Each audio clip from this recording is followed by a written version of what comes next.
Is this work? This is not. Is this working? Okay. I can't hear myself. Are we good? You can hear me? Okay. All right. So good morning, everybody, and welcome to the Joint City Commission CRA Advisory Board workshop.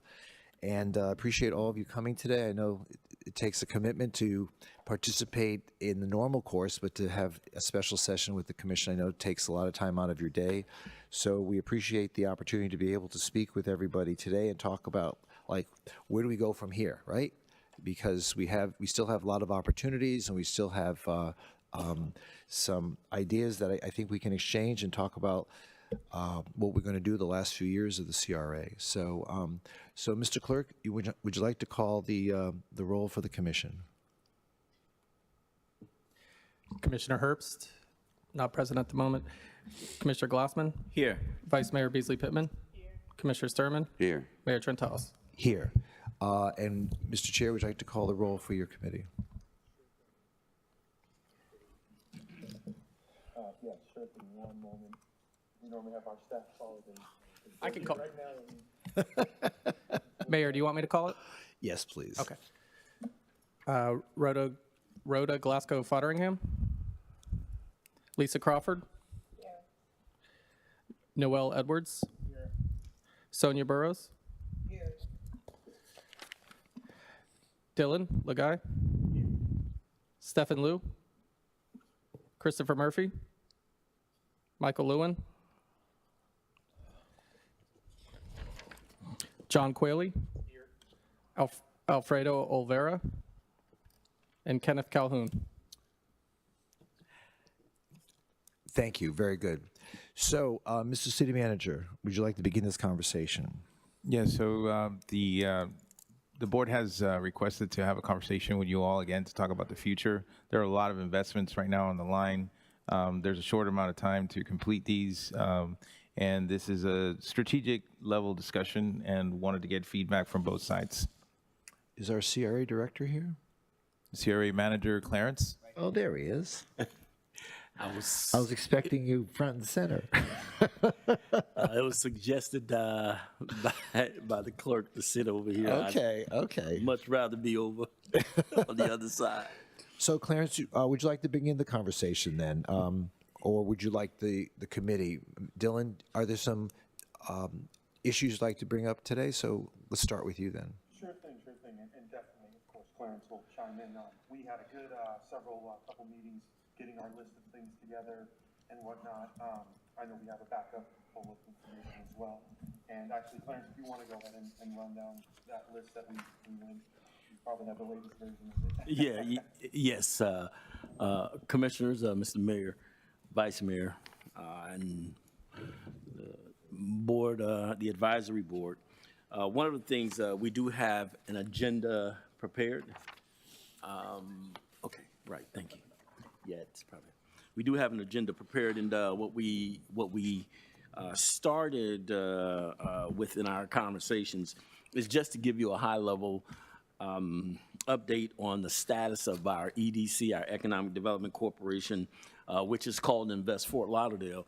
And it's just to say that we are in the process of putting together a strategic work plan to talk about exactly what it is Invest Fort Lauderdale will be doing to give you a full understanding of the scope and how we see Invest Fort Lauderdale working with the CRA in this last 2 years and preparing it to be able to go forward.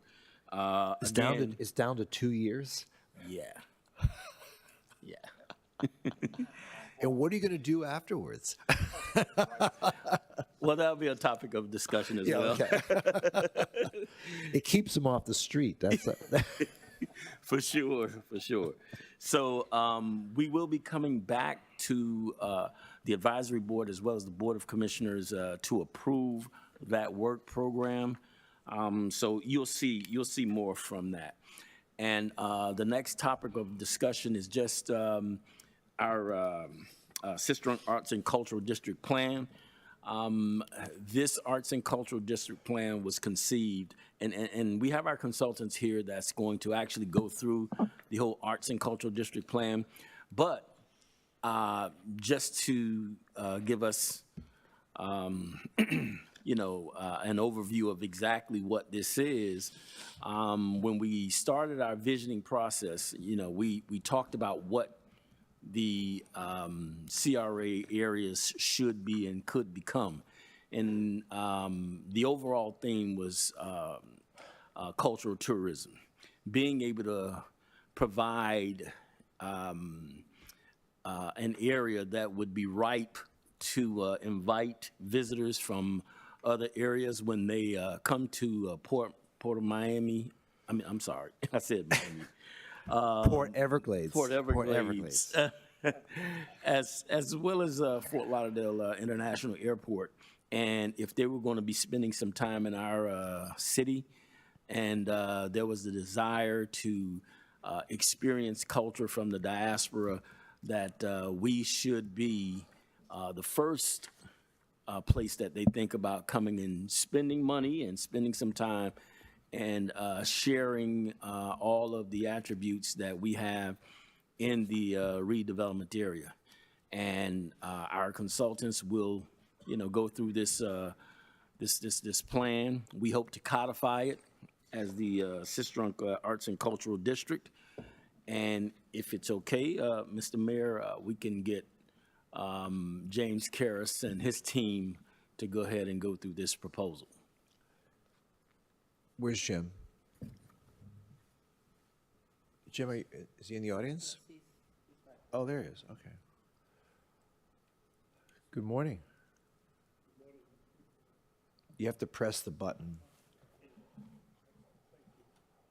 You have to press the button. Is his microphone on? There we go. Very good. Very good. Thank you. Good morning. My name is James Karras. I'm principal of Karras Community Investment. We're a community and economic development consulting firm based here in Fort Lauderdale. And we were selected last year to work with the CRA on a historic Sistrunk arts, culture, and entertainment district plan. Today, I'm here to present an overview of that plan and also get any of your feedback. And based on that feedback, we will finalize it, finalize the plan and have it ready over the next month or so. And moving forward, we are a consulting team that has been working on this project. I am the project director. To my left are the other members of the consulting team, including Stephanie Rosendorf, who's the project manager for this plan, Albert Waters, who's with E.L. Waters and Company, and he's been focusing on the land use and zoning issues, as well as George Gatson with George Gatson Studios and focusing on history and public art. And today, and I want to focus on the plan, will be looking at an overview and some of the background information and looking at the site and where we're focusing on what the geographic landscape looks like. I want to particularly look at the community vision. We spent a great deal of time engaging the community. I want to spend a little time with you in terms of describing that community engagement. And then finally is to do an overview of the specific programs, projects, and strategies that we want to focus on, we will focus on within the plan. The community engagement process that we undertook began the end of last summer. We held 2 community forums and charrette sessions at the new YMCA. One was in the evening, one was on a Saturday morning. We had close to 100 people attend both of those sessions, and with the consulting team, we got some very robust feedback in terms of the issues within the Sistrunk neighborhood, and particularly recommendations in terms of the future of the neighborhood. We conducted an online survey that was open for over a month. We had over close to 40 responses. We conducted over 30 one-on-one, in-depth interviews with some key community and opinion leaders, primarily from the Sistrunk neighborhood, but we also interviewed some key partners as well, potential partners as well. We reviewed some previous plans, and needless to say, over the life of the CRA, there have been several plans and studies that have, and we've reviewed those for relevancy to the arts and culture plan. And finally, we coordinated with Invest Fort Lauderdale, which is going through a strategic plan process, as Mr. Woods had indicated just earlier this morning. So what are some of the key concerns? And this will go into much greater detail within the written report, but some of the key concerns that we heard is, and it can be summed up best in this statement, who's the Sistrunk community for in the future? You know, we have a great understanding of the past and the history of this particular community, both the good and the bad, in terms of what has shaped this community, the forces of segregation in Fort Lauderdale and in Florida, in our country, and has shaped the community both in positive and negative ways. But the greatest feedback that we're getting was a concern about the future, particularly because of its being so close to the rapid redevelopment and growth of our downtown, of Flagler Village in the Progresso area. And there is much applause in terms of that growth and development, but at the same time, it causes a pause and concern about the future of Sistrunk. Gentrification is taking place and likely to continue, putting potential displacement pressures on existing residents and businesses. And we've seen this clearly as development has taken place as you move west over the FEC tracks. There's a need that we heard continuously at the forums and the surveys and the interviews to reinstate a sense of pride in the Sistrunk community by supporting a vibrant, historic, and diverse village atmosphere. And that's a word I want to continuously use, and we will continuously use in the plan, is this notion of a village. And we want to promote, the community wants to promote that historic village atmosphere, a dynamic village, a place where people have roots and they make the connection to that village. But underlying a lot of these issues, beyond history, arts, and culture and entertainment, are two fundamentals. And those fundamentals are home ownership / affordable housing, along with economic development in terms of businesses, creation, expansion, and ownership of businesses within the community. So not addressing the housing issues as well as the economic development issues is not something that the community did not want us to address, so we do address it within the plan. Bottom line, this plan is for the former and current residents and businesses of the historic Sistrunk community, including current and long-term residents.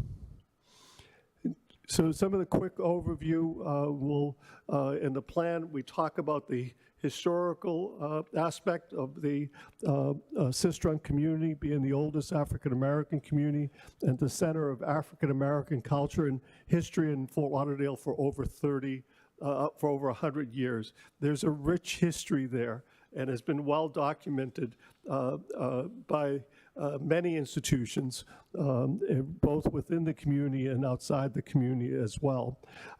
It's located obviously in the Northwest District area today and contains residential neighborhoods made up of working families, small businesses, historic churches, and other landmarks that symbolize the importance of this community to Black and African American culture. When we look at the focus area, clearly we're looking at the broader CRA, but more specifically the northwest portion of the CRA, and even drilling down further is that the proposed district would be west of Northwest 7th Avenue, and that focus would be to the western boundaries of the city, north to Sunrise and south to Broward Boulevard. There are numerous assets that were identified. In community development planning, one of the things that we have learned over the years is not just focus on the liabilities and needs, but really build your plan and, on the strengths of the community. And those strengths are not just physical places, but also institutions as well as the people themselves. But as we all know and recognize, some of these iconic assets that exist within the community, including when I say within the community, the geographic community is within the CRA, but even adjacent to the CRA, that is a fundamental part of this area, is the African American Research Library, restaurants such as Betty's and the new restaurants that have been opened. Smitty's has become quite a community destination for both those within the community and those outside of the community. Churches such as Mount Olive and Mount Hermon, the Old Dillard Museum, again, another key institution that's not necessarily within the CRA, but key assets to the Black community of Fort Lauderdale. These cultural assets mean buildings, locations, and other features that are considered historic or socially significant to the community. The stories and the experiences of the people that live there are fundamental and key as well. So ultimately, we established a community vision, and that community vision is to enhance Sistrunks economy by recreating a destination village of arts, culture, historic, and entertainment assets that result in resident wealth building, housing, and economic opportunities, and showcases its unique history and culture. There's a lot packed in there, but what we have done within the plan is to define each one of those elements in moving forward and some key implementation steps to establish this vibrant district. So now I want to, along with my team members, to share with you some of our recommendations at a 10,000-foot level, if you will, and for you to get some of your feedback as we proceed to finalize this plan. I'm going to ask George to lead us through some of the arts and history recommendations. Thank you, Mr. Karras. Hello, George. Good morning. Thank you, Jim. George Gadsden. I want to just focus on a couple of things. And before starting, this quote by Marcus Garvey, I think sums it up quite nicely in terms of what this district will do in the plan. And the quote basically says that a people without lack of their history is like a tree without roots. So as this plan is being developed and recommendations are being made, the concept of public art and how that can be used to indeed capture the story and capture the history of a community, starting with murals, a mural art program. The mural art program will allow and be an opportunity for the community to have a voice, for the community to actually use that medium, if you will, throughout strategic places within the corridor or within the district in order to tell their story. And what better way for a community to tell the story through actual murals that can visually really communicate and give the sense of place. At the same time, the members in the community actually see those murals and read the narratives or read the stories, they can identify and they feel a sense of belonging. The use of sculptures in order to tell the story. This particular sculpture it's a Dinkra symbol, represents looking back in the past, an example of how public art was used to capture the history. The Trailblazers, which is a community group here in Fort Lauderdale, actually spearheaded this project in order to allow for the history of Black Fort Lauderdale over 100 years to be captured. That specifically speaks to, the plaque speaks to looking back in the past, 100 years, if you will, and those things that took place in the past in terms of the history of Black Fort Lauderdale, being able to capture those elements places of worship, the vibrant businesses that were established during those 100 years. And then, of course, using that same information in order to plan for the future. So as this plan is being implemented and allowing for the capturing of looking back in the past, but at the same time using what's learned from the past in order to plan for the future, so that indeed when visitors come and visit the area, there's a vibrant history that can be read and be told and be understood as far as how the community, the Sistrunk corridor, the Sistrunk community actually serves a vibrant role. By using apps and QR codes, individuals can actually scan the QR code or use the app that is developed. Even if they're not physically present, the idea of mapping, where there are strategic places within the district where public art is actually placed. There can be a narrative that goes along with that, so that, and from the comfort of an individual's home, the Sistrunk district, the Sistrunk corridor, can actually be, the history can actually be understood and experienced in that type of environment. As Wynwood has established itself as a destination, and we all know about the wonderful murals that are there, we too see the Sistrunk corridor and the storefronts and the building facades themselves being that brand, if you will, for the Sistrunk Historical District, and identifying Sistrunk specifically, putting it on the map, not only here in Broward County, but throughout the country and even throughout the world. So by having a distinct feel, as Wynwood does, with its multi-different representations of murals, so too can and will that also take place by the storefronts and building facades that would be introduced.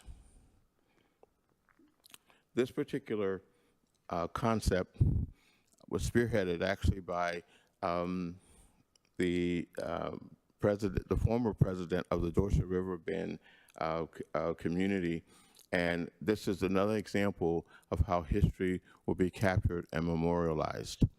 If you, in the center here is a pedestal that has an egg. A part of the narrative with the Sankofa bird at the very beginning at the Sistrunk Park, there's an egg in the bird's mouth. That egg represents the future. Well, it was discussed and agreed upon that at some point, the Trailblazers would love to see, if you will, also a continuation of that narrative and that story, and the egg in the center. But equally as important, the plaques that you see here will be pictorial in nature that will actually tell the story of the historic Dorset River Bend by narratives as well as pictures capturing the history of that aspect of the community. So by coordinating with the Trailblazers, community-based organizations like the Sistrunk, the Historic River Bend organization, if you will, the history again being captured and memorialized for many, many years to come. Opportunities for artists. If given an opportunity to have their own place-making space, to be creative, the whole concept of entrepreneurship comes into play. Artists being given that opportunity to have a place where they can work, where they can be creative, while at the same time being given an opportunity for the American dream, and that is having their own business right in their own community, creating that space for to create their work. Along the same lines, the opportunity for the artists to have a space that when tourists, with the cultural tourism that would take place because of the district being such a magnet for such an activity, those artists would have those places there within the corridor where they can actually sell their wares. So this plan will also address that, having ground floor spaces that invest in Fort Lauderdale Inc. controls may have that opportunity for multiple spaces for artists. this also speaks to that same thing, the internship for emerging artists. There are some artists don't understand the concept of business. So being able to put themselves in an environment where workshops will be presented to them, they can learn how to operate their business effectively and grow their business. With that, I'm going to pass the baton back to Mr. Karras. Thank you very much. We'll wrap up within the next 5 minutes or so. Bear with us. And some of the George outlined some of the arts, culture, and history recommendations that we will be detailing in the plan. We also want to focus on community and economic development, and we point to the City Commission's priorities for fiscal year 2024 and themes for economic development. And those three that are relevant to our plan are to revise ordinances that involve entertainment districts and collaborate with partners for a consistent approach. So as we're proposing a entertainment district as conjunction with arts and culture and history, we certainly want to do that in conjunction with the city's efforts in moving forward to having that consistent approach. We want to attract cultural and entertainment venues to Sistrunk Boulevard. That was a clear goal that you established for this year. And finally, evaluate investments in the Northwest CRA as the sunset date approaches in 2025. And so we're cognizant of the fact that the CRA's role is going to be limited in terms of implementing this actual plan. So our implementation steps will be working conservatively and assuming that the CRA not necessarily will be available for resources, but certainly Invest Fort Lauderdale, city resources, particularly Community Development Block Grant, national resources as well. I've done a great deal of research on the National Endowment for the Arts, which has tremendous focus now on racial equity, and we think there's great potential there. And one of the criteria is to have a very detailed plan. So this plan will help us achieve some resources for implementation, both locally and national funding as well.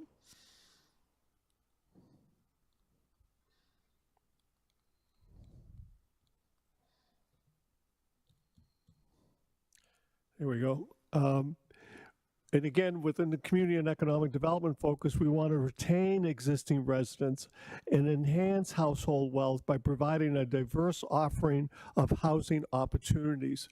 There's a great deal of discussion in Fort Lauderdale and Broward and Florida in terms of how do we deal with the ever-growing crisis around affordable housing, but we want to be specific to the Sistrunk area and recognizing some of the opportunities there.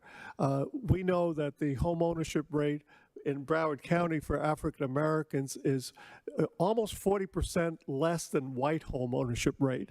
And this is a fundamental part of this plan, is to focus on building assets, particularly through home ownership, and also being cognizant of alternative affordable housing opportunities.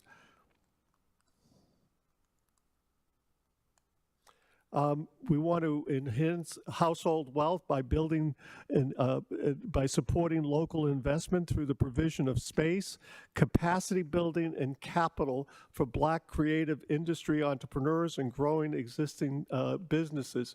We want to reestablish Sistrunk as Broward's Center for Black culture, entertainment, and entrepreneurship. If I may, one of the specific areas where we see an opportunity, as you know, with Invest Fort Lauderdale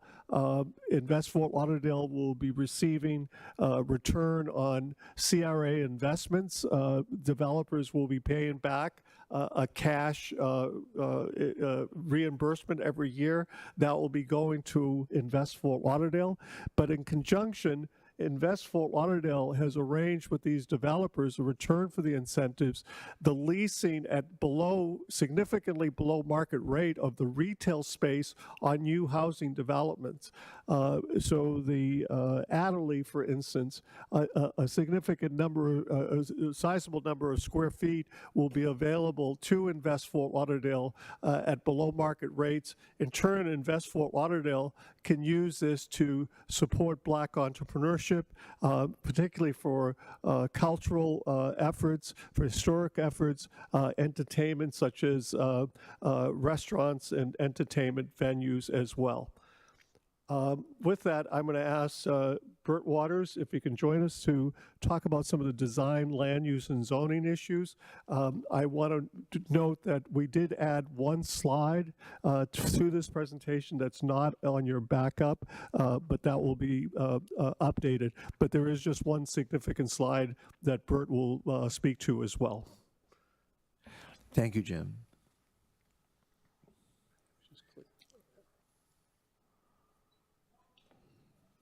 Good morning.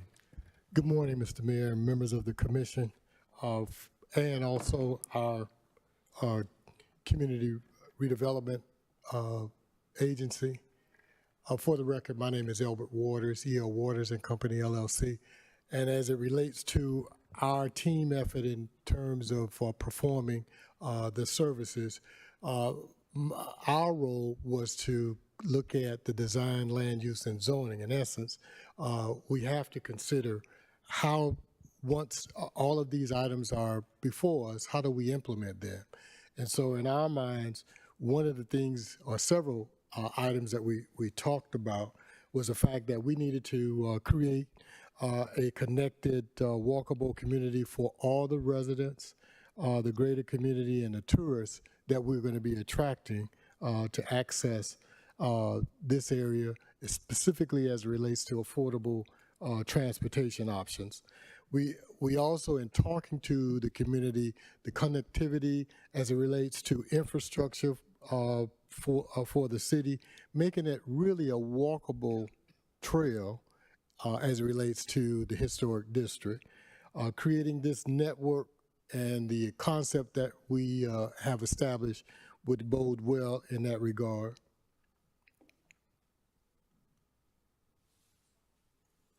So one of the things we wanted to do, what we currently do not have, is an opportunity to identify this the historic Sistrunk Gateway. And so we are creating what we call this landmark gateways to the arts and cultural district. And as you can see, the pictures that are there signify, that ain't me. Signify, you know, the entranceways to the area that would allow individuals to readily identify where they are. It creates an atmosphere, or creates sensitivity as it relates to coming into the area, looking at the uniqueness of what is being proposed in that regard. And so this is one of the things that we feel that we can work on to help really increase the visibility as it relates to the district. Give me an example of where you think you would place that. Which street did you have that at? The first one was Right Sistrunk, there, yeah. the entranceway there, the entranceway into Sistrunk, not only from the east going west, west going east. So the main corridor Right. there, those are the most significant ones that we felt that it would bode well in that regard. And maybe the side streets, those side streets, again, flowing into the district, it's conceptual. We haven't really identified, because we have to look at the design aspects of that. But most significantly, the ways into the district, and that's what we're proposing. Because I know Oakland Park did something similar. You're familiar with that? Yes, sir. Yeah, on their main street. It does create a definition of, like, you feel you're entered in someplace. So that's a really great idea. Thank you. So the next step for us is to establish the entertainment overlay district. And so what's unique about it is that the city currently has a number of special or overlay districts that it has in place. And so what we're proposing to do in this aspect is to create a new, what we are defining as the cultural arts entertainment overlay district, and that will help us provide the enhancements that we're talking about in terms of mixed the mix of restaurants, and we currently have a number of those that are coming online. Some of them have already been uniquely historic from that standpoint, but the new restaurants that are being proposed will give an opportunity to help us codify the language that would allow for incentives for those type of entities to come on board. And in addition to that, we're also looking to provide for what we call this vibrant cluster of galleries and contemporary art spaces. And what George mentioned earlier, those are the enhancements, some of the enhancements that we're speaking of. And of course, in order for us to create this, we have to provide the legislation or an ordinance to be codified in order to implement what is being proposed. And with that, I'll turn it back over to Jim. Thank you. Thank you. Excuse my lip.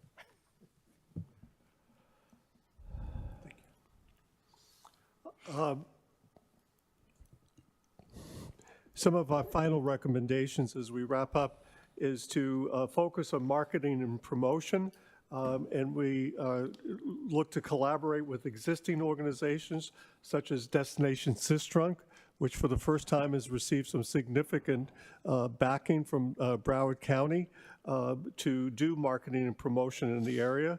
The city and county offices of cultural affairs, historic Fort Lauderdale, the Old Dillard Museum, the African American Library, and the African American Library and Cultural Center, and the Greater Fort Lauderdale Visitors Bureau. All of these partners, potential partners, we have met with and interviewed as well, and they were very enthusiastic about participating in the marketing and promotion of the Arts and Culture District. A targeted marketing campaign that promotes cultural tourism with community center graphics, messages, and themes it will be needed, and this is one of the recommendations that we have focused on within the plan. And finally, transportation and transit is key. And one of the things we kept hearing in the recommendations was to focus on a walkable village atmosphere. And in order to do that, needless to say, is that it is a challenge because it's over a mile-long east-west main route of Sistrunk Boulevard. So we want to maximize the use of different transit resources and expand different transportation modes, including bicycles and shuttles, and resulting in focusing on a compact, walkable community. We want to make sure that we have the best access to local and regional transit. We also want to look at a shared or joint parking strategy. A lot of the new developments in the Sistrunk area, again, pointing to the Adderley as an example, are building garages. There may be some opportunities for a joint or shared parking with these facilities, and to maximize street parking for vehicles and bicycles. And then finally, one of the things that we heard was that there should be some opportunities for entrepreneurs to create transit-related businesses such as shuttle and valet services, and that's something that should be coordinated with the CRA, with Invest Fort Lauderdale, and other entities that can help make this happen. And in closing, successful implementation of this plan will result in a vibrant village environment that brings pride to its residents. It's a visitor attraction that celebrates Black history, culture, and arts.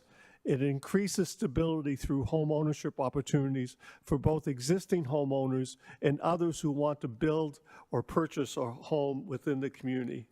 It increases community wealth, including homeowners, tenants, entrepreneurs and business owners in an engaged community that has a robust choice of options to enhance Black art and culture. And again, we will be looking at specific resources to help with the implementation of this plan, and we look forward to having this delivered finally over the next 30 days, approximately next 30 days or so. All right, Thank you. great. Thank you. Thank you so much. Excuse me, Mr. Mayor. Yes. If I may, I apologize. Invest Fort Lauderdale was mentioned quite a bit throughout this presentation. And at our last Invest Fort Lauderdale meeting, our board members felt like it was important to be here just to show support for all that we're doing. So I just wanted to acknowledge them. I should have done it when I gave my first spiel about Invest Fort Lauderdale. I think our board chair, Ms. Bernadette, or Attorney Bernadette Norris Weeks is here, as well as Ms. Nikki Austin Ship. They are here just to show their support. They've been working really hard and diligently in trying to bring this all together so that Invest Fort Lauderdale will be as successful as the CRA has been in implementing its programs and strategy. All right, great. Thank you so much. Does any member of the board, Mr. Leggett, you want to? Sure thing, we can open it up. Anybody got any comments? Well, is there a collective discussion that has previously taken place before today with the committee that you would like to represent your points of view? Sure. Several items in here we talked about: transit, the land use, the overall entertainment and culture. I do want to say I think it is a good point in time that we can look and say we're planning on, with all this development investments that we've seen in the past decade, that we're having these types of planning discussions now. And there's been lots of plans, we all know, but I really do think there's an evolving and developing infrastructure and development culture that can really tap into this right now, along with Invest Fort Lauderdale's continued growth there. I know we've talked about that. So those are some items there. I do think another one just to drill on was also the for the projects that are currently in permitting and the CRA funded projects, I should say, that are in their permitting, development review cycles, things like that, and upcoming in the next couple of years. We really want to emphasize that that does continue with our DSD staff as a policy, that they get a form of prioritized review. We're not talking 300 plus reviews, of projects. We've definitely have to have a different discussion if that happens. But, the ones that do come in, I personally know that there's been some concern about that from those investment groups. And if we can really continue with staff, that we continue that direction, if there's a simple policy with that. Those are some. If there's any other particulars, I think that's pretty much the high level. I would ask if my fellow board members might just want to share. Okay, anyone else from the advisory board have a question? Yes, Noel. Yes, one of the discussion we had at our last meeting was about parking.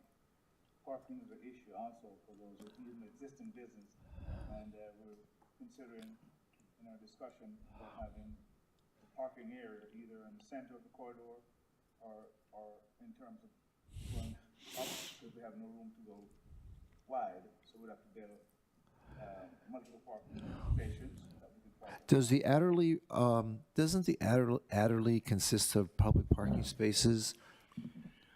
Well, there will be some parking spaces. The Adderley has about 455 parking spaces. Are any of those public parking spaces? I thought that we included some public parking spaces in that project, no? They're not public parking spaces. They're It's just for the pretty building? much for the development itself. Okay, all right. Yeah. Well, that's a problem we never had before, right? So, so does the board have any recommendations? You're saying to go up, but where's the real estate to be found is the question, right? Exactly, that is the issue. All right, So, go ahead. well, and I think that this whole discussion dovetails into the next two bullet points where it talks, that's on the agenda, where it talks about the CRA zoning as well as transit and parking alternatives. One of the reasons that we put zoning in there is because while we do have liberal zoning on the corridor, we have the Northwest RAC, and it does provide for mix of uses. The issue is the grid or the footprint where the zoning is actually included. So what we are looking to do is we are looking to extend the Northwest RAC zoning north and south that would encompass more of the footprint that's on the frontage of Sistrunk to allow for those higher densities and higher uses instead of just right on Sistrunk. Well, okay, so as you know, there have been previous conversations amongst neighbors about this whole issue. Yes. And there's been a lot of pushback on that because the way the Sistrunk corridor is currently laid out, there's a lot of residential, one block north and south, right? Exactly. So that becomes a challenge, that you find yourself suddenly in a mixed-use zoning area, and you have a restaurant or a 10 or 4-story building across the street that has a lot of commercial. That has been a conversation that we need to sort of work our way through to see how we're going to be able to make that expansion, because without the expansion, the corridor is stifled. Yes. I understand that. I see that in other communities that I'm familiar with. That if you don't expand it, then you stifle the economic development. And the opportunities, because you need that concentration, that critical mass that we keep talking about, to be able to accomplish the goals that we're talking about. But at the same time, we don't want to compromise the residential experience. People want to have safety and comfort and don't want to have the traffic and the noise that often accompanies this expansion of the zoning, right? Right. So, all right. So we hear you. Yes, ma'am. Yeah. Yeah, I know. I was gonna do one at a time. Yes. Lisa, do you have anything you'd like to say? Yes, sir. Thank you so much. And to all the commissioners, my concern has to do with affordability in general. I'm just wondering how your minds are thinking about this growing crisis in terms of housing, and the fact that it seems like housing is becoming more and more unaffordable. So I just would like to know what your thoughts are as far as this city and maintaining affordable housing in general.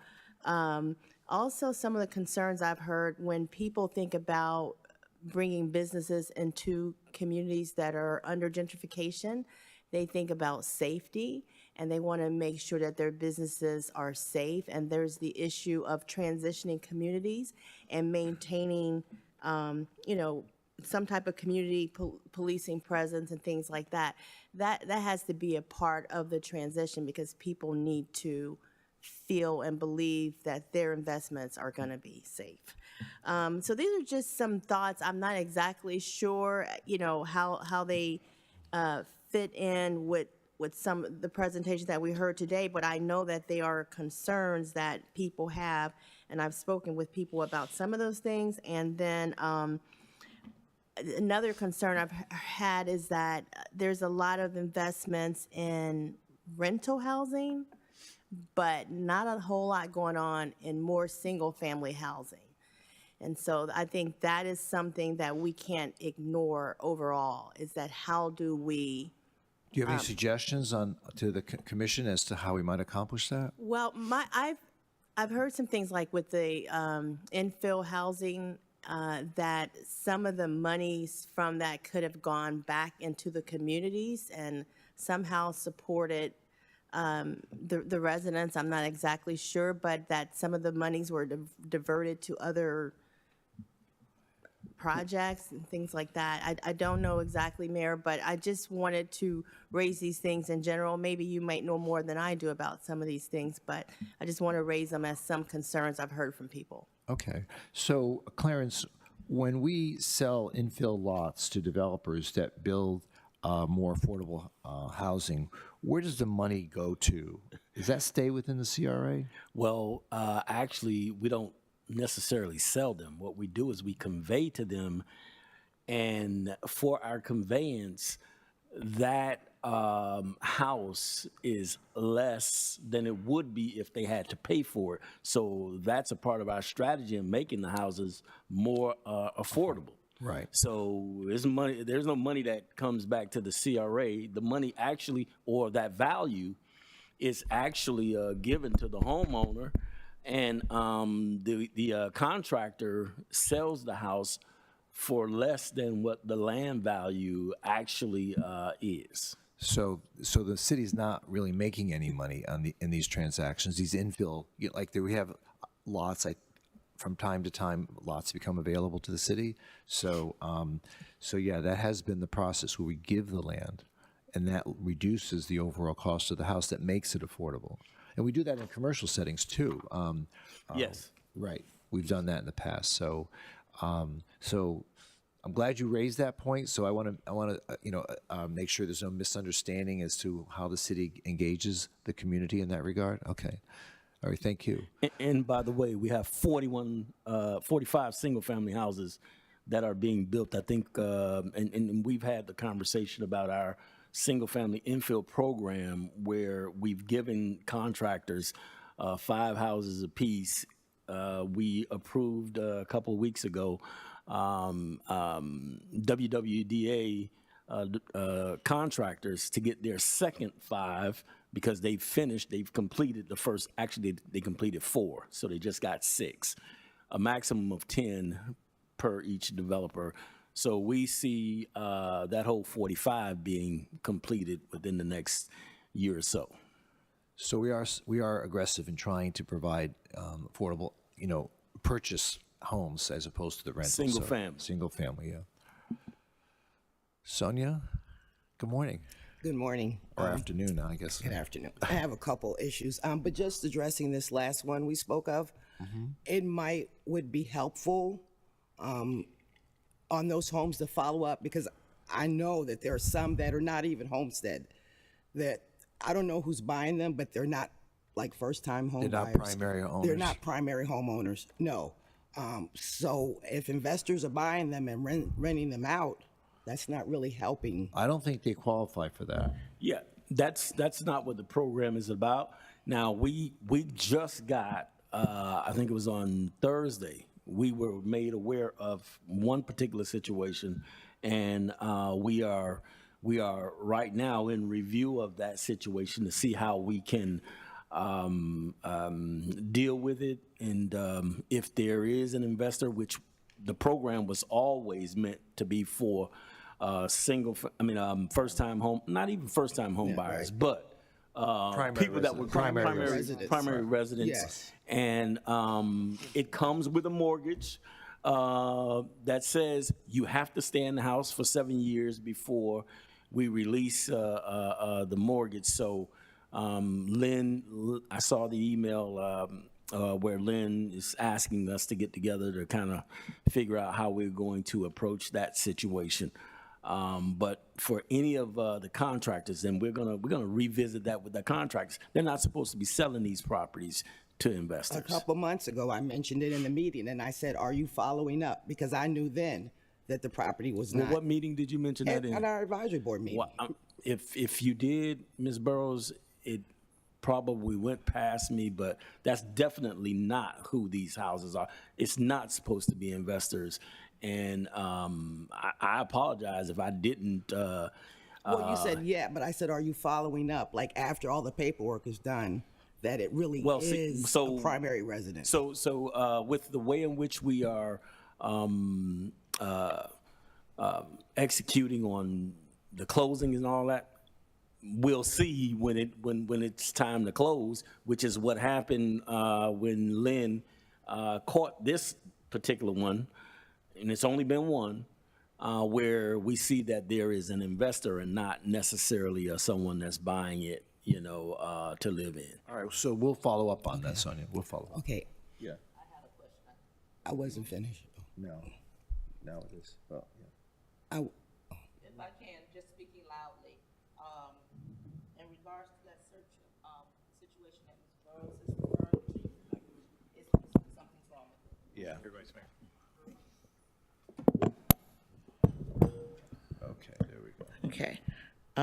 regarding Sonia's point, how do we get to a point where an investor is at closing? How did that occur? Or let me ask you this, did the closing go through? Not yet. From my understanding, not yet. That's why, and like I said, it was just on Friday or maybe Thursday of last week that we were made aware of it. But again, remember, we're not policing who the Ultimate purchasers? GCs, no, the GCs, who they actually sit down and they look at with approving them for Well, maybe purchase. We should. we need to be policing them. I'm saying on the front end, but once it comes to us in closing, that's when we get to see who it is, and we were able to identify that this was not. Right, but practically speaking, it would behoove the city to know that well enough in advance prior to closing. Right. Because once you're at closing, you have to go through with the sale. The contract is already entered into. We've approved it, and that's not cool. Right. So Right. perhaps you can do an inventory and see, who's buying these homes and who the ultimate purchaser is going, the occupant is going to be, and to ensure that they're not being rented out by a company. Right. And Because people know how to game the system. yes. All right, so we need to have that watchful eye over this, because this is important. May I would just agree. interject? Then we're speaking of two different ones, because the one I'm speaking of, they've been in the house over a year with multiple people in the house. So we must be talking about another one then. Well, this obviously it's a different one because we were not made aware of anyone that. Could you give him the address after yeah, the meeting? I will. Okay, I will. thank you. Can I finish my comments? I wasn't Please keep done. going, yeah. Okay. And this one is personal, but it's relevant, and I think it's important as we promote the diversity of our Sistrunk community and the historic nature of it. I see on all of the literature that the two oldest buildings on the corridor that are still operating, that speak significantly to the historic nature of our community, are never mentioned. And which are the Fort Lauderdale Negro Chamber of Commerce, established in 1949, still on the same original property as their original building. The building was torn down and rebuilt in 2002, not with CRA money, with block grant money. But they have the cornerstone in the building it speaks to all of the leaders that were in the community in 1952 when they first built the first building. And there's a lot of history there that doesn't have to be symbolized because it's there and it's operational. We have tenants. I have people that call me to rent there all the time because Black businesses, because of the historic nature. But it's never ever mentioned when we talk about this Sistrunk community. Okay. Never. What's the other building? The other building, personal, which is Burroughs Electric Company. Burroughs Electric. We're celebrating our 75th year in business. It's the oldest Black business on the corridor, founded by the first Black licensed electrician who has passed away. But, most of the time in the gentrification stuff, the generational businesses and wealth and everything gets taken away because the businesses get taken away. We are still operating. And I understand about the zoning and all, but we've been there since he built the building in 51, same location. And I'm assuming we're grandfathered in, or do you just erase? Grandfathered into what? Because of the contracting thing. I know that the emphasis is on entertainment and arts. Not necessarily. There are facade improvement programs that are intended for commercial business. I'm just wondering why it is never mentioned. I mean, that you have the oldest still operational Black business on the corridor that's never mentioned. Okay. That did the lighting for the Black historic high Have you school. brought that up at your advisory board meeting? I was waiting for someone else. It's not self-serving, but I really think we for get the it, record, and I think needs it makes to be. a lot of sense. I didn't want to. No. But because it's self-serving, but it's historic, and it needs to be for the record Okay. put out there. So bring it up with the board and have them make a recommendation to the commission, and through Clarence, we'll figure out how to do that. I will say too, this is not the first time it's been mentioned. 8-9 years ago, when the CRA wrapped the electric utility boxes on Sistrunk. There are about 6 or 7 of them. And it was brought up even at commission meeting that, you know, self-serving again, but my father, who was the first black electrician, was not allowed to be put on the electric utility boxes. There's something wrong with that. We cannot rewrite history. However people may feel about me and my stances on certain issues, not me. You know, it's the history of his business. Has nothing to do with me per se. So I never wanted to bring it up, but I just don't want to rewrite I'm glad history. you brought it up because I do not want to rewrite history. I would I'm like just- to I'm sorry. echo you as well, Sonia. I don't see that being self-serving. That's history. We need to embrace it. It needs to be known. And I'm sitting here, I know you all have been on the quarter for all of my life, but not putting a year to it, I did not know it was 75 This is years. our 75th anniversary this year. Okay, so what you're saying, it's logical. We need to include the conversation when we have these type of presentations. Boroughs Electric needs to be included in those historical spots, as well as the Negro Chamber of Commerce. So I agree with you. Thank you. Mayor, I just have a question, because I'm just wondering, there seems to be, to me at least, a disconnect. Did your board have conversations, input with the plan that we just saw? I mean, what was your involvement? Because you're mentioning things now that I'm thinking to myself, well, okay, so this plan's been going on for a long time. Why didn't you folks have that included? I think it was a community plan. It was presented to us after you guys met with the community, I guess. I don't know. No, we Well, another thing, Commissioner, I mean, there were some pictures there that I think they were just randomly chosen. I mean, I think they weren't inclusive of everything. I didn't see the YMCA there, Yes. you know. So I don't think they meant to exclude Exactly. anybody. It's just they chose 9 different businesses or representations from the area. But Sonia has a point. You know, we don't want to lose that Well, and the history. caption does say historic locations, and they put Yeah. like I all these understand buildings that were built in the 70s. But my question is, have you been working closely with the plan? As a board, have you been working closely with the plan that we just saw? That's my question, Mayor. Well, the thing is, my understanding is you have been working with Jim Karras and his group. So that the answer to that is yes. Yeah, just to say, Well, can I say this? some abbreviated I'm seeing parts of head our shaking meeting? no. Oh, really? Right here. Oh. Can I say this? Again, I think, Mr. Mayor, you hit it right on the head. That listing of historic assets, it was only meant to be illustrative and not exhaustive. We've had conversations where we talked about the Negro Chamber, and I'm not talking about necessarily with you, I'm talking about with the consultants. There are other assets which we ask that they make sure that, you know, those assets are included in the final document. And I think when we get the final document, you'll be able to see more. And I'm not sure why they didn't include the Negro Chamber or even Boroughs Electric.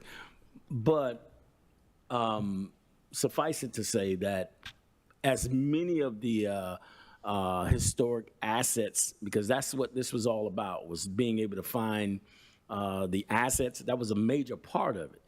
The assets that are here, and like Jim said, be able to use those as points of being able to enhance what they bring, and not just trying to find something new to bring to the quarter. So again, Ms. Burrows, that I don't know that it's a total omission.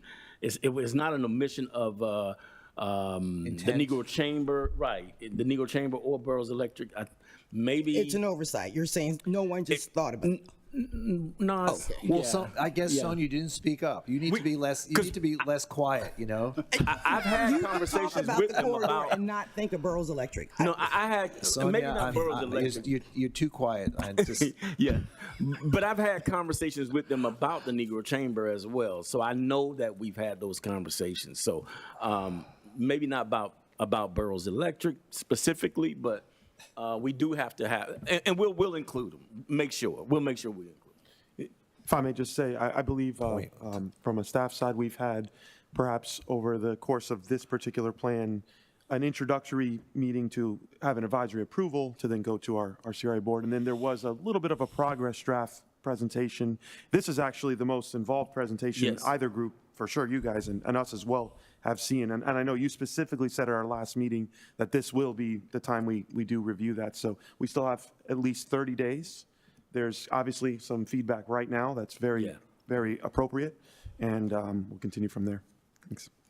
Mayor, can I ask Jim a question, if you can come back to that? I just have an Jim? overall question about. Can you come to the podium, please? Thank you, Jim, for the work and for your team. I appreciate it. So something I've been talking about, and I actually think mentioned that at the last meeting that we had as a commission, but for almost, I would say, a decade and a half, 2 decades, I've always wondered why we didn't investigate more ties with actual historic designations. I've gone to meetings over the years, even before I serve on this board, you know, again, back when I was working with the Broward Trust for Historic Preservation, back when I was on the Broward County Historical Commission, and I've always wondered why we didn't maybe investigate more. Now, I know we've lost a lot of historic resources on the corridor, but to me, there's still, I think at least, that would depend on other people's opinions, whether it's from the organizations that we would ask. But I still think there's enough there in terms of the history, in terms of the physical structures, in terms of the story that we want to tell. Historic designation, I mean, it's great to have a gateway that says historic Sistrunk corridor, but if you're really not a designated historic Sistrunk corridor, then who are you fooling? You need to really put some teeth in there. And I don't mean fooling in a negative way. It is a historic corridor, but I would love to see the punch behind it. I'd like to see really the designation of that corridor. Because then I think we open ourselves up to Main Street grants, National Trust for Historic Preservation programs. There's a whole wealth of resources out there, even at the state level, the State Division of Historical Resources. I just don't know if we've ever pursued that enough as a city, as a CRA, Clarence. I don't know if we've done enough to really see where we might be able to take advantage of resources that are out there if we truly did attempt to designate not just individual structures, individual landmarks, but maybe even as the district as a whole. Just my thought. I've been saying this for 20 years, so I'll just continue to say it. Maybe one day someone will listen, but I just think that we're missing the boat in some of these aspects. And Jim, I'd love to hear what your opinions are on that. Can you, your mic's not on, Jim. Okay. There you go. A number of reactions, Commissioner, and thank you for your comments.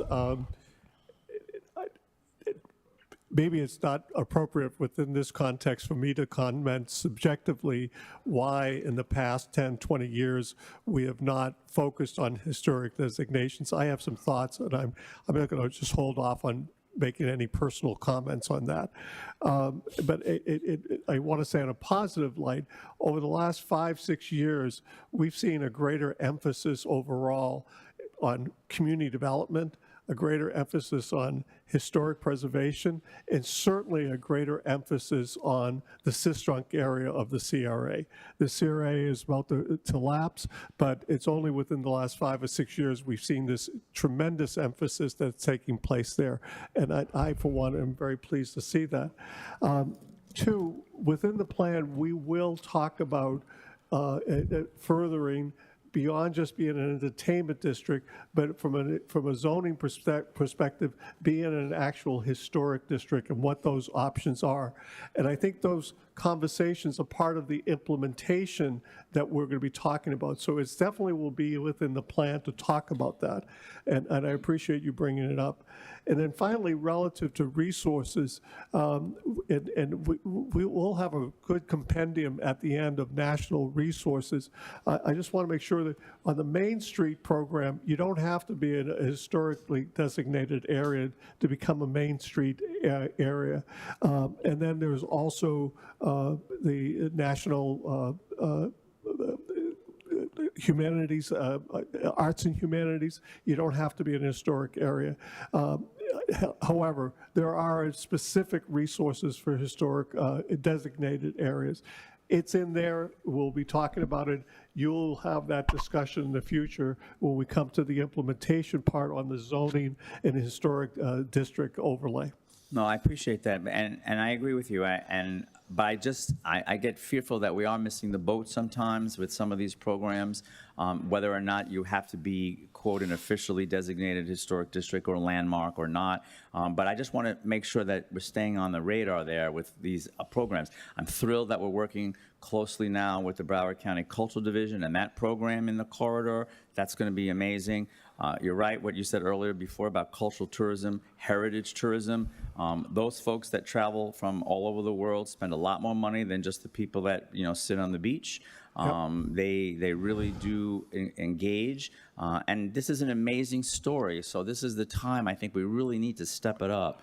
And because I think we can take advantage of what's out there and in a really big way. So again, thank you for your team's work and to your board, and thank you, Mayor. Thank you, Commissioner. Let us continue with the board members. Dylan, did you want to speak, or did you want to defer to your other board I know members? we were going down the table. We have two more folks, John and Alfredo. Anything from you guys? Okay, John? Thank you very much, Mayor. Thank you, Commissioners. First off, I want to say last night, kudos. I thought everything was portrayed very well in the media. I saw on CNN with cities of much larger population. I thought Fort Lauderdale looked fantastic, and kudos to that. Regarding the infill housing. Is that you in the front row I saw? Yeah, I wasn't there. I was actually watching on TV. Two little ones wouldn't allow me to be there. But regarding the infill housing, if they are being conveyed to these developers, conveying them to investors, is there possibilities for putting some sort of deed restrictions in these to like? We do have deed restrictions. Clarence, would you like to explain, put your mic on and Yes. explain how that works? Yes, they do. And they have to stay in them for 7 years, before we release the mortgages or the deed restrictions. There are deed restrictions in there. So with ones that are being violated, We have to look into, obviously, if there are folks gaming the system and getting around selling the houses to homeowners, then we have to see how they were able to do that. And we potentially, I think the only thing we can do is then now get the cost of the land, get that back. It brings up another question, Clarence. Due to the wisdom of the state legislature, if a person wants to use part of their house as a vacation rental, how does that interface with the requirement that they be occupied by a primary resident? They can still be occupied by a primary resident, but they can rent out a room or two as a vacation rental. So Mayor, Dwayne Spence, interim city Dwayne. attorney. What How are are your you? thoughts on that? So as part of these deals, we put declaration of restrictive covenants on these properties that we can enforce. And so as we look into these things, our office can take a look at those covenants and see what we can do as far as enforcing it. I never thought of it until just now, but anyway. I have a question regarding that. Mr. Woods said that trying to regain the cost of the land. Right. There's no way to receive the property itself back. We can foreclose. A reverter. Because if they entered into the agreement with alternative motives. Under false pretenses. False pretenses. Yeah. Is there a reverter Does that clause? make it void and We null? should put a reverter clause in all these. It's my understanding that we're able to foreclose on those individuals that have violated those declaration of restrictive covenants. We can violate on the mortgage. We can foreclose on the mortgage. Yes. Because the purpose of this is to provide affordable housing. Yeah. So How does if that help? they're- How does that help the How is it homeowner? helping the cause? Right. And if that's the case, if we could do whatever we need to do to make it known that it's not going to happen in Northwest Fort Lauderdale, we need to do it because this isn't right. Well, through the foreclosure process, let's think that through. So the purpose of the foreclosure process is to get the money back using the land as collateral. So we would foreclose, and the owner could either pay the mortgage off in full and keep the house, or walk away from it, in which case we would have both the house and the land back. So those are the two. So at some point we would get the land back if the owner chooses not to, not to pay off the mortgage. Chances are they wouldn't pay off the mortgage, but I don't know. Okay. Great conversation, I believe. Yes. Any other questions, John? You're good? Okay. Alfredo, good afternoon. Good afternoon. Being the last one, I think all my concerns have been addressed. But especially the infill housing. How do you, within 7 years, how do you even police that? How do you know that the original owners have lived there for 7 years? I think it's on the mortgage itself or the deed, right? It's recorded. Yeah, it's a recorded. Correct, but I can say that I live in the house and I don't. So. That we won't that. know. Yeah. Yeah, we won't know that. Okay, so there's no way. We don't do a bed check. Okay. Right. And then I just wanted to clarify that. And then regarding the district itself, I agree with my colleagues, the historical content of it. You really can't fool people about saying, oh, this is this historic area, but there's nothing historic about it. So that's something we definitely need to work on. And the same concerns regarding parking. As a realtor myself, my biggest concern is affordable housing. I think that the people who live in the community in this district that we are trying to uplift are probably the best consumers of the district, so we have to work a little harder on that, whatever ways the commission might find. Other than that, that's all I have. Okay. Members of the commission, we'll start out with the district, one of the two district commissioners. We'll start with Vice Mayor. Do you have any other questions or comments? I do, thank you, and I want to say to Jim and the group, thank you for this presentation and how you vetted with the community and came out and got some questions, some answers, and brought this before us. I do have a question regarding the art pieces, the murals, and this would be maybe even to Dwayne. With the murals and such, it's my understanding that there is ordinance in place that restricts wording to murals. There's certain restrictions when it comes to murals. And with that, I'm hoping that we'll be able to get a balance if we could remove that particular verbiage or that ordinance that would allow a little bit more freedom where it's not only the picture, but also a narrative to go along with the mural. So Vice Mayor, what you're speaking about is the regulation of our sign code. And so the code is designed to identify and regulate the size of signs, particularly the square footage and area and not the content. That's a constitutional issue. So as typically the difference between a graphic sign per se and a mural is the fact that it has a written message that's associated with it. There would have to be some care on the behalf of planning staff to determine and make a distinction between the two. Okay, because I'm a freedom of speech person. I love when I see murals that, have some content in a sense to even explain sometimes, because you can see a mural and you be like, okay. And I like it, but where are we going in a sense? But if there was no restriction or discuss a matter in which we could include that to a point. So we understand it, but what we're trying to, or what our ULDR scheme is trying to prevent is sign pollution. And, because constitutionally we can't regulate content, it becomes a little bit difficult to prevent billboards from being everywhere in that community. If you say now that you can add language or words to graphic design and murals.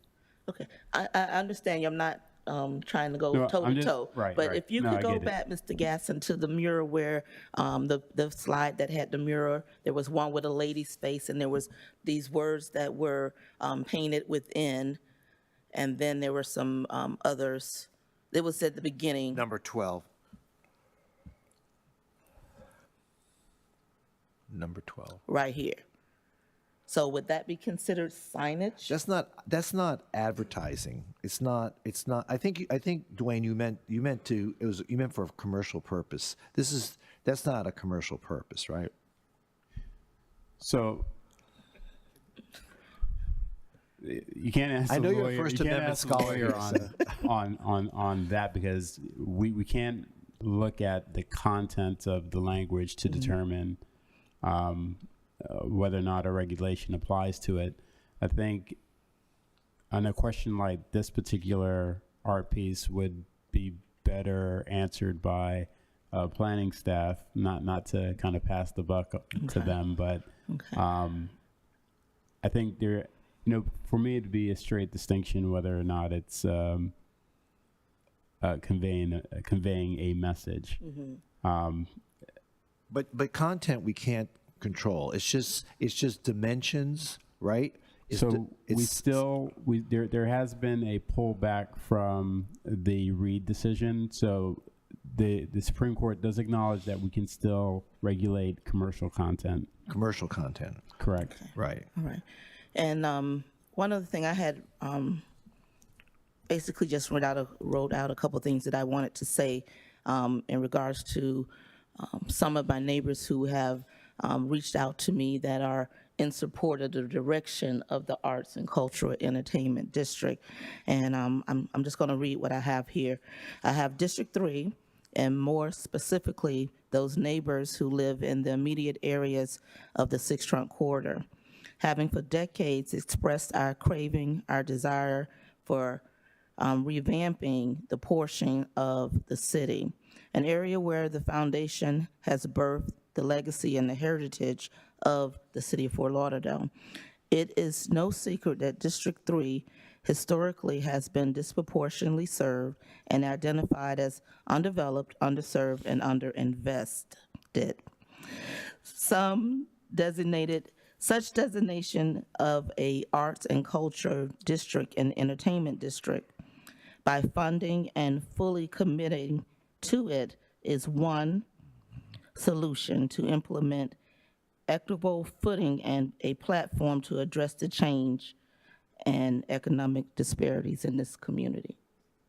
Okay, so with that being said, in support of the direction, we will stay in communication with the direction we're going in and move in the direction that the district desires. Okay, very good. Thank you.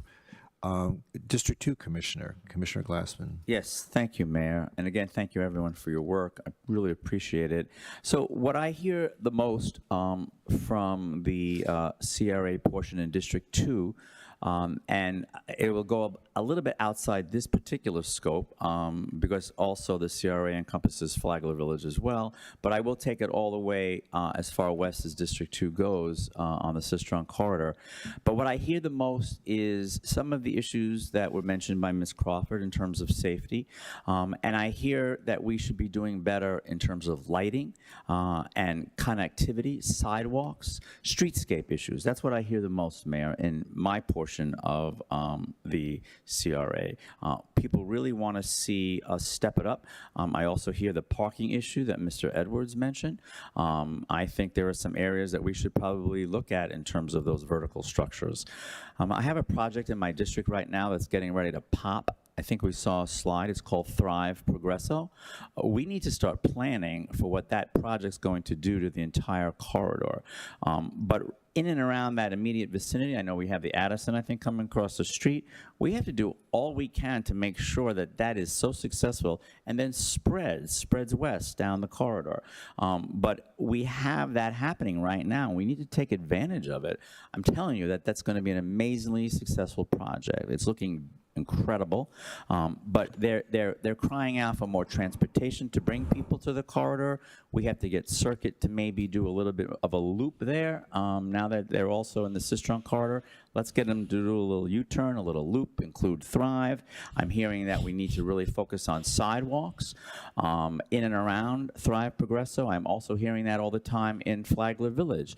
You know, the developers do sidewalks, but then we have all these gaps. So there's just, we have to to improve the connectivity of what we already have infrastructure-wise. So city manager and Clarence, I'm asking for more help to get those sidewalks done in Flagler Village where those gaps exist, where if you're a family and you've got a stroller and you're walking with the kids and all of a sudden you don't know where to walk. There's just too many gaps.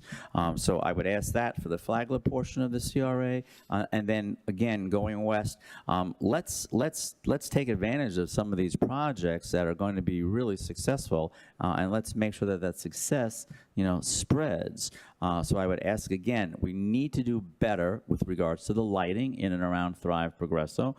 We need to do better with the sidewalks, and we need to get more transportation and parking options there. Could do a garage, and at least expand some of the on-street parking. I've noticed that some of the folks in and around Thrive Progresso now have done some interesting things where they are doing some charges for parking with apps and other alternatives, where before there really was nothing. Before there was a sign that said, you'll be towed. But now, so they're understanding that the success is coming. So let us understand that the success is coming, and let's just take advantage of those opportunities with regards, again, not to repeat myself, but parking, lighting, sidewalks, and transportation. Thank you, Mayor. Great, thank you. Commissioner Herbst, do you have any comments you'd like to make?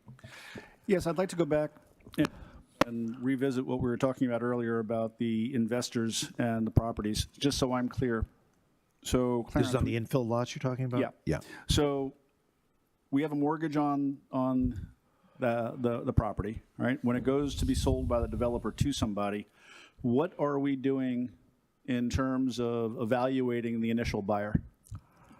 Well, the question is, do we evaluate the initial buyer? And Well, I think that's what I I think wanted. that came out today that we're not. Well, I want to know what our process is.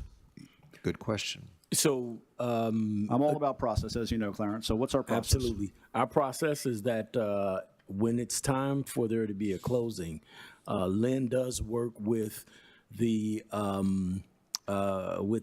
closing team, the financing team of whomever's buying the house. And we make sure that our covenants with respect to the mortgage and deed restrictions are in place. From everything that we know, when we close on those properties, we have a homeowner, someone that's going to live in the property. Right, so it's not being bought out by a corporate entity, it's not an LLC or something like that. No. So I come along and I say, I want to buy the house, you look at me, you say, I'm an individual. Yes. We close on the house, and from that point forward, then how do you know that I don't turn it into a rental property or an Airbnb or anything else? What is our mechanism from that point forward? Well, again, I think it's like the mayor said, we don't necessarily at that point go and do checks after a closing. What triggers a response from us if there was some sort of need for that homeowner to, whether they're trying to refinance or something like that, to do anything with that mortgage where the deed is recorded. That's the only way at this point that we know that there's something going on.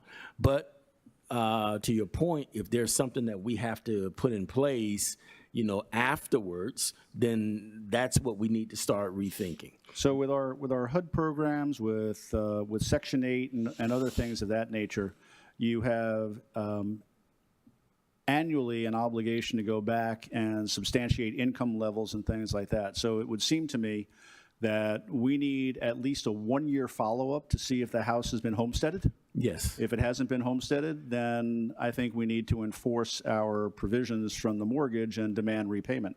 So I think your process needs improvement.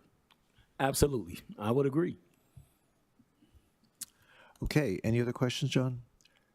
No, I think somehow I always thought we had a follow-up process, but So I was under the impression for most of our programs that we had ongoing compliance and income verification. I wasn't aware that we weren't doing that with this. Same thing with the down payment assistance programs. I mean, I think this needs to be across the board with all of our funding that we put out there, anything that's of a forgivable nature. We need to have an ongoing compliance activity that goes along with it. So let's start looking at coming up with something like that and bringing it back to us. I would agree. Very good. Commissioner Sturman. Alfredo, I have the same problem you have. When you go last, everything's been said already. But I will just echo the sentiment of the Vice Mayor. Thanks. Okay. I have a couple questions. So today's conversation seemed to focus on Invest Fort Lauderdale, not so much as the CRA overall. Clearly, we have 2 years left on the CRA and 2 years left of funding, right? So at some point, we need to have a conversation as to whether or not the city wants to ask for an extension of the CRA, at least the city's portion. I don't think the county is going to be interested in, but at least the city's portion to continue to have a funding source for additional projects. And that might be another way to help fund Invest Fort Lauderdale as Invest Fort Lauderdale continues its agenda moving forward based on this. By the way, Jim, amazing presentation. It just makes me feel proud of how the city has come a long way since when I first became a commissioner 20 years ago and saw how that area was completely, ignored and neglected, to the Vice Mayor's point.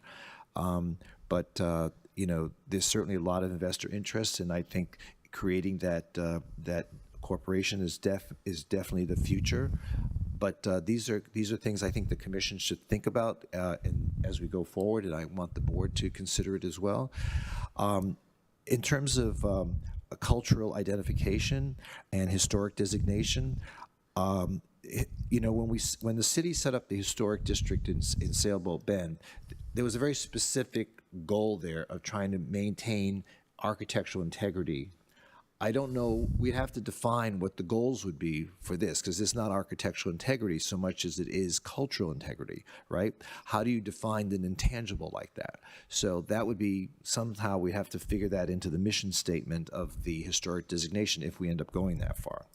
And as far as the zoning is concerned, again, that's a challenge, because the way the Northwest was built, there was there's still residents on that are built on Sistrum. There's still houses, single family homes. People still live there. So again, we may have to do it piecemeal, but at some point, I get where you're going with it, and in order to preserve the momentum of what's going on in the Sistrum corridor, it might require some massaging of the existing zoning laws to be able to continue the progress that we've seen in the last few years. So finally, I just want to thank everyone on the board for all the work and time you put into this, and those that couldn't be here today, I want to extend the thanks to them as well, and I appreciate everything you've done, and let's continue to work together. And Sonia, thank you for bringing that to our attention, and maybe you should put a mural on your building, and then all right. Anything further from the commission? With a lot of words, Sonia, I know you have a lot of words you could probably put on that mural, so I think just whatever you want to write there, just knock it out of the park. Jim, do you have any final comments you'd like to make? No, this was extremely helpful for us to make sure we go through the whole plan that we have right now with a fine-tooth comb and then finalize it. But I really appreciate the board's input. We had presented to them 3 months ago as well, as well as the board of directors of the CRA. Great, and thank you for all the work you've been doing and your commitment to making this the success it's become, and we really appreciate it. Thank you so much. You're welcome, and I appreciate the opportunity. Sure. Anything further, Mr. City Manager? No, that is all. Thank you for your great. feedback. Workshop is concluded. Thank you so much. Thank you. Thank you very much.